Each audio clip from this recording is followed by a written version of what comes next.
বিয়ে বাড়িতে সবাই সাজে ফিটফাট, চাটনি দেওয়ার পর বন্ধু বলে ভালো করে চাট, লজ্জা শরম ভুলে গিয়ে খেয়ে নেই পেট ভরে ভাত। তারপর তো মেয়েগুলো ছেলেদের জন্য পেতে রাখে ফাঁক। যখনই বিয়ে বাড়িতে কোনো মেয়ে তোমাকে দেখে যদি হাসে, তখনই মনে করবে তুমি গেছো ফেসে। আমাদের ওরাও আদিবাসীদের বিয়ের মতো আনন্দ আমাদের কোনো পুজো পার্বণেও হয় না। আমাদের বিয়ে মানে একটা অন্য লেভেলের আনন্দ। আমরা বিয়ে বাড়ি আসছিলাম তপন থানার ডুবাহার গ্রামে। এই গ্রামে শ্বশুর বাড়ি বানিয়ে দেখো, তখন আসতে ইচ্ছে করবে বারবার, কারণ এই গ্রামের নাম হলো ডুবাহার। এখানে আমরা এনজয় করেছি একদম আলট্রা প্রো ম্যাক্স। নাচ করেছি আমরা একদম সারা রাত। এত নাচ করলাম যে হজম হয়ে গেল পেটের ভাত। নাচ করে করে হলো আমাদের পা হাত ব্যথা। এখন মনে হচ্ছে ঘুমানোর জন্য যদি পেতাম একটা কাঁথা। এবার মেয়েদের জন্য কিছু আছে।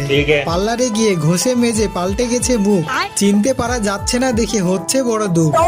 বাড়িতে যাকে দেখতে লাগে কাজের মাসির মতো, বিয়ে বাড়িতে সেই এখন বিশ্ব সুন্দরী মেকআপ করেছে কত।